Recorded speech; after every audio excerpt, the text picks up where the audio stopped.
Let me just ask one question. How could you do this to me, Lucasfilm? Okay, I watched a good chunk of yesterday's Sony showcase, and there were a lot. There was some good to it. Gran Turismo 7, not really a big fan of racing games outside of kart racers.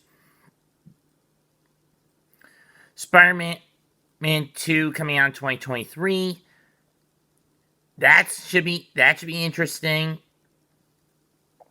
Having Miles and Pete team up to take down the likes of Electro, Kraven the Hunter, and especially Venom.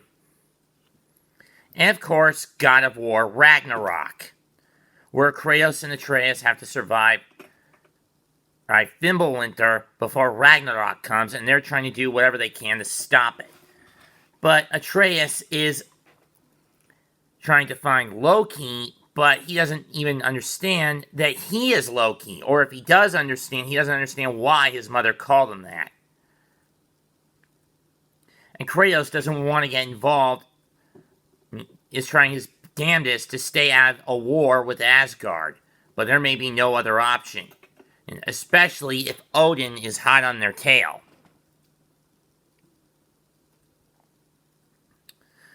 But then came the biggest bitch slap to someone like me. A complete woke remake of one of the best Star Wars games I've ever played, if not of all time. I was 16 when I picked up an Xbox controller and did my first completed playthrough, which took me weeks, sometimes months to finish, of the original Knights of the Old Republic. I never bothered with the sequel mostly due to the bugs and the convoluted plot taking too much of a step back when compared to the more streamlined and more comprehensive original game's plot. Just for the record.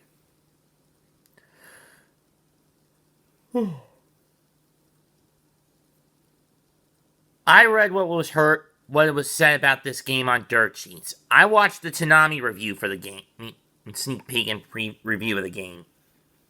I was willing to put in 20, 30, or 40 hours of work to see how this game panned out.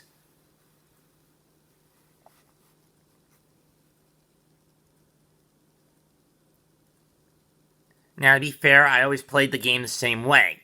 The main character, Revan, always being a male who followed the path of the light after being reprogrammed by the Jedi Order. That sort of deal. I was never one to touch the dark side of the Force.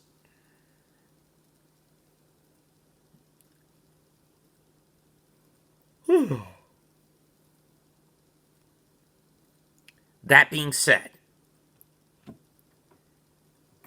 and now for a game approaching its 20-year anniversary.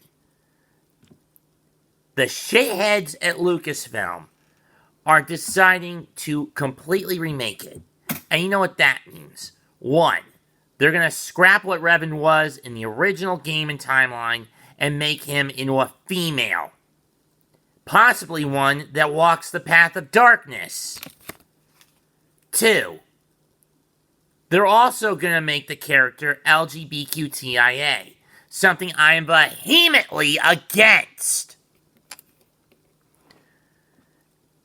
This sort of shit that Kathleen Kennedy shoves down the pipeline, picking people who are woke to make these games, makes me sick to my stomach. It's why I boycotted Star Wars and never take my Luke Skywalker collectible lightsaber out of the closet outside of every May the 4th. And then I have to clean out the battery casing because the batteries always end up rupturing in a pile of corrosive acid. Battery acids.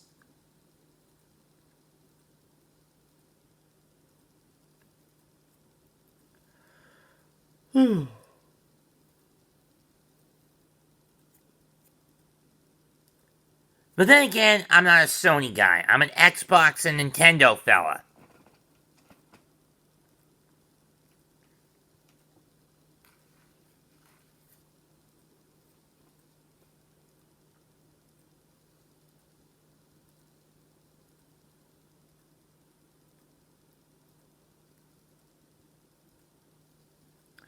But what is happening to Star Wars proves that Disney and by proxy Lucasfilm are so out of fucking touch with the fan base, who does not want a political diatribe and SFW mantra shoved down their damn throats.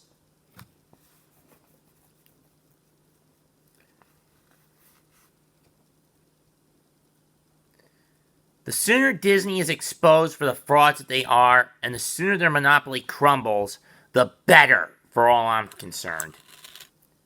Because constantly putting out woke mantra after woke mantra after woke mantra after woke mantra, trying to erase history, etc., the more it shows how much of a media Nazi company they are. Bunch of media Nazis these SOBs are. They show they do not give a rat's ass for their fan bases. Not anymore. For them, it's all about money. Now, I'm sure Walt was the same way when he was alive, but I'm certain he hid it better than most the modern day shitheads do. In any case, not having a PS5 and my misgivings of remaking KOTOR under the current Disney and Star Wars administration, and Lucasfilm administration, has saved my life from ever getting that game. Have saved my life from getting that game.